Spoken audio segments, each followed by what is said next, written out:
fotoana mamizao ianaranay antongotsao izahay izay mpianatrao koa mitenenare Jeso malalo izahay iaino tsaranao ka iroteny avy aminao itoetsabetsaka amponaya koa mitenenare Jeso malalo izahay iaino tsaranao ka iroteny avy aminao itoetsabetsaka amponaya iroteny avy aminao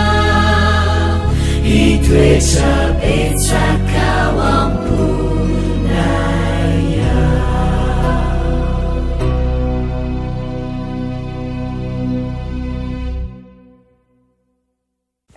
Valy miarabantsika tsirairay avindray tonga eto amin'ny fandraisana ny lesona ho an'ny tanora zokiny isika amin'ity alatsinainy ity. Fifaliana anay hatrany ihany koa ny mizarany ten'Andriamanitra atsika. Alohan'ny dirantsika ny amin'ny lesona ny ora dia vavakisika. Ianay tsara indrizan-danitro mbola velom-pisaorana anao izahay noho ny amin'ny fitiavanao izay tsy lanay mamina misaotra anao ihany koa Tompo izay mampahery anay sy mitondra anay ho amin'ny fahamarinana hatrany. Ampianaro izahay ho tia fahendrena, ampianaro izahay ho tia ny zavatra ara-panahy mihoatra ny zavatra ny tany ary irina indrindra ianao mba hitaridalanay mandrakariva. Anaran'i Jesosy, amen. Lohaten'le lesonantsika androany dia manao fanandevozana ao amin'ny testamenta taloha. Rehefa mikasika amin'ny fanandevozana isika, ny fanandevozana atao amin'ny testamenta taloha dia hafa tanteraka tamin'ny fanandevozana tamin'ny tantara izay misy na ankehitriny na vao haingana. Tsy dia misy fitoviana firy ireo rafitra roa ireo. Ny ankamaroan'ny fanandevozana amin'ny testamenta taloha dia tsara kokoa ny antsoina hoe fanandevozana tsokosoko satria izy io dia natao fiarovana ho an'ny olona ao anatin'ny toe-javatra sarotra ara-bola. Ny lalàna enjana dia niaro ny fahamendrehana sy ny fiarovana ny andevy rehetra ao amin'ny testamenta taloha. Raha nisy tompony nanao herisetra tamin'ny andevy anankiray ohatra ka vaky nify na simba ny masony dia nafahana avy hatrany ilay mpanompo noho ny ratra nahazo azy.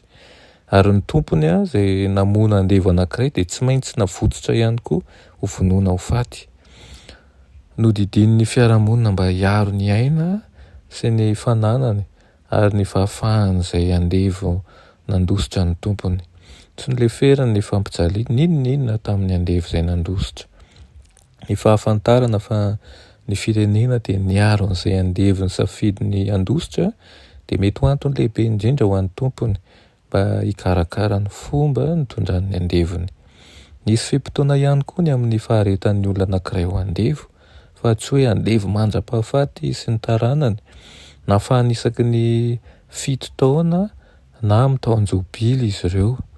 Ny tsy fahamotsorana ny andevy tamin'ny fotoana voatonja dia niteraka ozon'ny fanekem-pihavanana avy tamin'Andriamanitra.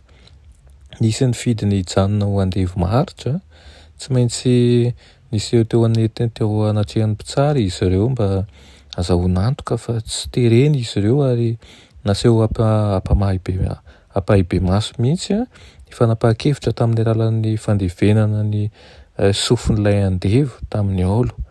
Mety toa tsy misy dikany amin'ny mpiaino moderna ny manindrona ny sofin'ny andevy marika ampahibe maso ny fanandevozana azy ireo saingy izany ny fomba tsara indrindra azon'izy ireo azahoana antoka fa ho hita amin'ny fiarahamonina foana faneken'ny mpitsara sy ny mpitsara hafa ny fanapahan-kevitra.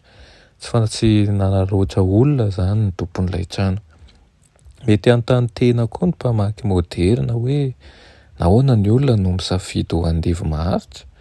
Raha tsorina dia matetika ny andevy ao amin'ny baiboly no nahatsapa ho anisan'ny fianakaviana izay nanompony.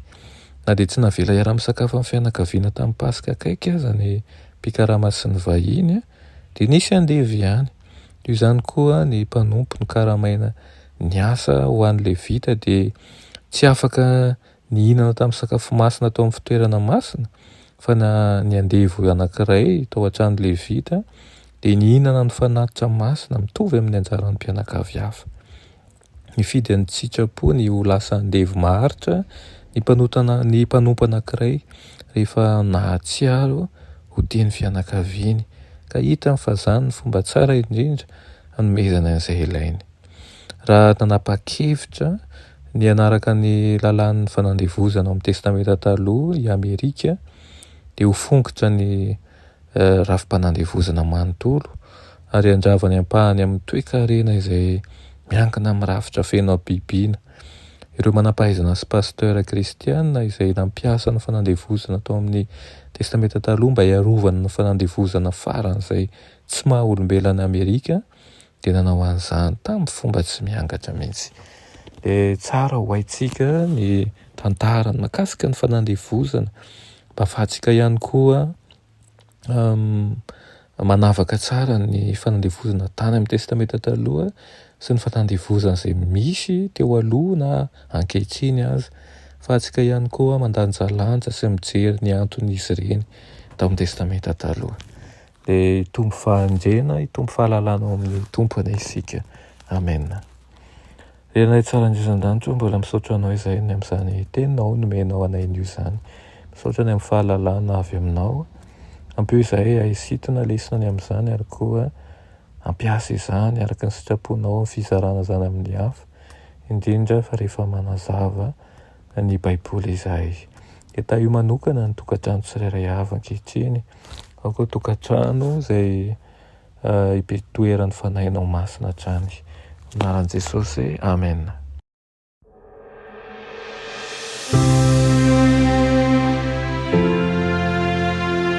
Mianatra eo an-tongotry Jesosy isan'andro.